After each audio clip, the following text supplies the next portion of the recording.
तो hello everyone, very good morning और स्वागत आप सभी का नर्सिंग अंडर 24/7 में। मैं विवेक कुमार शर्मा आप सभी का स्वागत करता हूं आपके अपने यूट्यूब चैनल पर।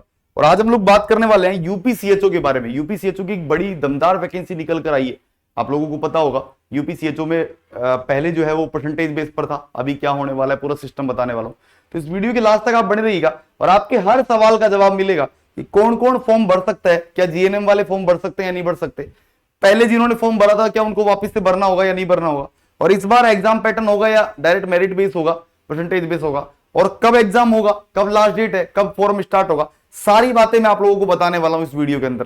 तो आप लोग इस वीडियो के लास्ट तक बने रहिएगा और देखते रहिएगा।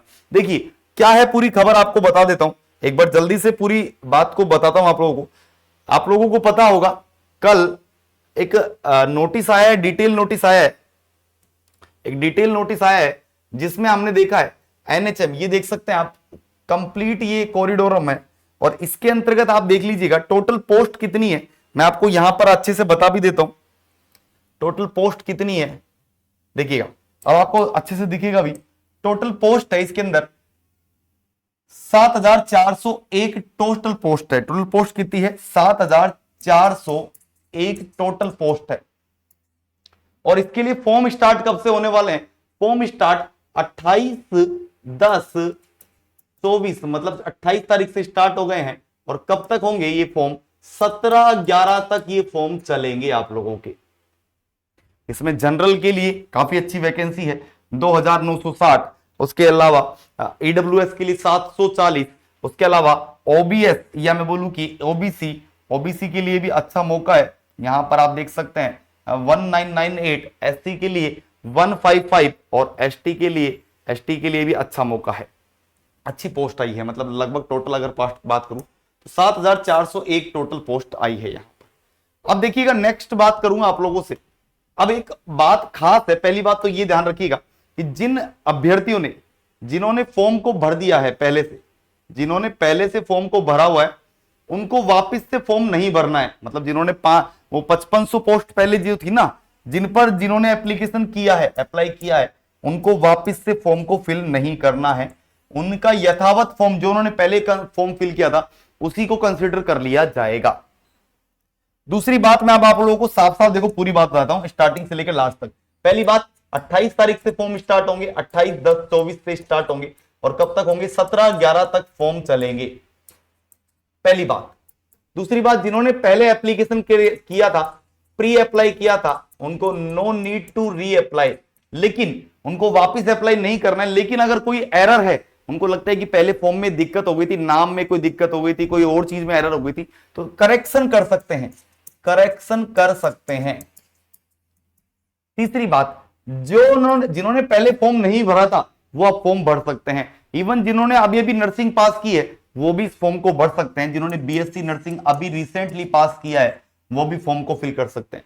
चौथी बात, इसमें सीसीएसएन सर्टिफिकेट होना जरूरी है, करिकुलम इन कम्युनिटी हेल्थ नर्सिंग सर्टिफिकेट होना जरूरी है। और इसी को हम लोग एमएलएचपी सर्टिफिकेट भी बोल देते हैं, याद रखिएगा। यही होता है, दोनों सेम है, ये ना, एमएलएचपी सर्टिफिकेट बोलूं या सीसीएचएन सर्टिफिकेट बोलूं, दोनों एक ही बात है। तो अगर आपके पास ये सर्टिफिकेट है तो आप इसके लिए एलिजिबल है। और ये सर्टिफिकेट आपको याद होगा 2019 और 20 में जिन्होंने नर्सिंग की है, मतलब जिनका 2019 और 20 में जिन्होंने 4th ईयर में थे जो, उन्हीं के पास ये सर्टिफिकेट मिलेगा। मतलब 19 से पहले जिन्होंने नर्सिंग की है they are not eligible for this post, वो इस पोस्ट के लिए एलिजिबल नहीं है। नेक्स्ट बात करूं अगर मैं, जीएनएम वाले इस पोस्ट के लिए एलिजिबल नहीं है, नॉट एलिजिबल। और पोस्ट बेसिक नर्सिंग अगर आपने किया है, आपने पोस्ट बेसिक बीएससी नर्सिंग अगर आपने किया है और आपके पास सीसीएचएन सर्टिफिकेट है तो आप इस पोस्ट के लिए एलिजिबल हैं। तो मैंने आपको सारी बातें बता दी। 28 तारीख से स्टार्ट होंगे, कब खत्म होंगे? 17 तारीख को खत्म होंगे। प्री अप्लाई किया है तो आपको वापस से no need to reapply, correction आप कर सकते हैं। बीएससी नर्सिंग जिन्होंने अभी रिसेंटली किया है वो कर सकते हैं। सीसीएसएन या एमएलएचपी सर्टिफिकेट होना जरूरी है। और ये किनको मिला है? जिन्होंने 2019 और 2020 में नर्सिंग किया है। उसके अलावा जीएनएम वाले not eligible, post basic nursing, लेकिन अगर सीसीएसएन सर्टिफिकेट है तो एलिजिबल होंगे। ये तो सारी मैंने मेन बातें बता दी। अब आपको फॉर्म को फिल करने के लिए क्या क्या चाहिए होगा? सबसे पहले फॉर्म को फिल करने के लिए आपको चाहिए होगा 10th की मार्कशीट, 12th की मार्कशीट, उसके अलावा बीएससी नर्सिंग की मार्कशीट, उसके अलावा CCS सर्टिफिकेट, उसके अलावा आपको फोटो चाहिए, आपकी फोटो, आपको आपका साइन चाहिए, सिग्नेचर, और उसके अलावा रजिस्ट्रेशन RNC नंबर चाहिए। हाँ, और ये सारे डॉक्यूमेंट्स आपके पास होने चाहिए, ये सारे डॉक्यूमेंट्स नीडेड है। अब एक इंपॉर्टेंट बात आती है कि क्या यूपी से बाहर वाले इस फॉर्म को भर सकते हैं या नहीं भर सकते, तो इंपॉर्टेंट बात है ये, और इसके ऊपर बहुत सारे बच्चे कंफ्यूज है। अब देखिएगा, हम लोग अगर जैसे मान लीजिए मैं राजस्थान से हूं, जैसे मान लीजिए मैं राजस्थान से हूं, हाँ, और मेरे को अगर यूपी CHO का फॉर्म फिल करना है, अगर मैं राजस्थान से हूं और मेरे को यूपी CHO का फॉर्म फिल करना है, तो मैं क्या कर सकता हूं, मैं राजस्थान से हूं और मेरे को यूपी CHO का फॉर्म फिल करना है, तो बिल्कुल मैं कर सकता हूं। मैं MP से हूं और मेरे को यूपी CHO का फॉर्म फिल करना है, बिल्कुल मैं कर सकता हूं। मैं गुजरात से हूं और मेरे को यूपी CHO का फॉर्म फिल करना है, बिल्कुल मैं कर सकता हूं। कोई भी स्टेट के फॉर्म जो है वो फिल कर सकते हैं यूपी CHO को, लेकिन इसकी एक ही शर्त है। क्या शर्त है? कि जब आपके सिलेक्शन हो जाएगा तो ज्वाइनिंग के बाद में 90 डेज का टाइम मिलेगा। इस 90 डेज में आपको अपना रजिस्ट्रेशन चेंज करवाना होगा।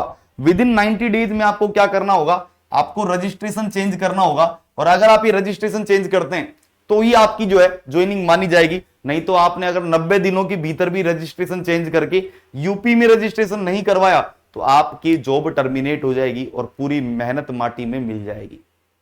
क्लियर है बात? तो आप में से कोई भी, राजस्थान, MP, गुजरात, आंध्र प्रदेश, कहीं से भी तो आप इस फॉर्म को फिल कर सकते हैं, बिल्कुल कर सकते हैं। नेक्स्ट बात आती है, अगली बात कि सर एग्जाम पैटर्न क्या होगा। एग्जाम पैटर्न की बात करता हूं। इस बार देखिएगा सिलेक्शन कैसे होगा। इस बार 2 प्रोसेस होंगी। पहला फेज होगा, फर्स्ट फेज में होंगे 100 MCQ होंगे भैया। 100 MCQ में से तो 80 MCQ नर्सिंग के होंगे, 80 MCQ नर्सिंग के होंगे, और 20 MCQ नॉन नर्सिंग के होंगे। 20 MCQ कैसे होंगे? नॉन नर्सिंग के होंगे 20 MCQ, और ये 20 MCQ इनमें आएंगे आपके current affair, GK, non, reasoning, ऐसे सब आएंगे। 80 में आपकी सारी सब्जेक्ट आएगी, और ये मान के चलेगा हर सवाल के लिए 1 मार्क्स दिया जाएगा, 1 मार्क्स फॉर ऑल, और नो नेगेटिव मार्किंग, कोई नेगेटिव मार्किंग नहीं है इस पेपर में। मतलब आप 100 के 100 क्वेश्चन अटेम्प्ट कीजिए, आपको कोई रोकने वाला नहीं है। आप 100 के 100 क्वेश्चन कीजिए, और इसके लिए मिनिमम क्वालिफिकेशन SC ST के लिए 24% रखा गया है, जबकि जनरल और मैं अगर बात करूं 33% रखा गया है जनरल EWS के लिए, और OBC के लिए 30% रखा गया है शायद। तो ये पूरा क्राइटेरिया मैंने आपको बता दिया। और इसके अलावा इस नोटिफिकेशन में भी यही सारी बातें डाली हुई है। आप इस नोटिफिकेशन को अच्छे से देख लीजिएगा। इस नोटिफिकेशन को आप लोग जब देखेंगे सारी बातें वही हैं जो मैंने आपको बताई है। तो और आपको लास्ट में क्या करना होगा, ये 75 जो है ये डिस्ट्रिक्ट वाइज वैकेंसी इस तरीके से ये भरा हुआ है, और आपको इसको एक एक एक करके सिंगल वाइज सिंगल आपको सिलेक्ट करना होगा। और आपकी अब है ना, इस तरीके से आप जब पूरा कर लेंगे तो आपको ये फॉर्म जो है लास्ट में फिल हो जाएगा। और ये सर्टिफिकेट्स भी डाले हुए हैं, अगर आप एक्सपीरियंस, कोविड एक्सपीरियंस वगैरह को जो है दिखाते हैं, तो इसको आप अभी जो है वो क्या कर लीजिए, अभी आप जो है इसको फिल कर लीजिए। और फॉर्म स्टार्ट हो चुके हैं 28 तारीख से। तो अगर आप लोगों को ये वीडियो पसंद आया है तो आप इसको लाइक जरूर करिएगा। उम्मीद है इस वीडियो में आपके सारे आंसर आपको मिल गए होंगे। तो आप फॉर्म को स्टार्ट कर दीजिए भरना। कोई भी दिक्कत आए तो इस वीडियो के नीचे कमेंट जरूर करिएगा। आई विल डेफिनेटली सी, मैं उस कमेंट को जरूर देखूंगा और डेफिनेटली आंसर करने वाला हूं उसके बारे में। तो थैंक यू सो मच, आप सभी का बहुत बहुत धन्यवाद। हम आपसे फिर मिलेंगे एक नई वीडियो में। Till then bye bye, take care, thank you so much.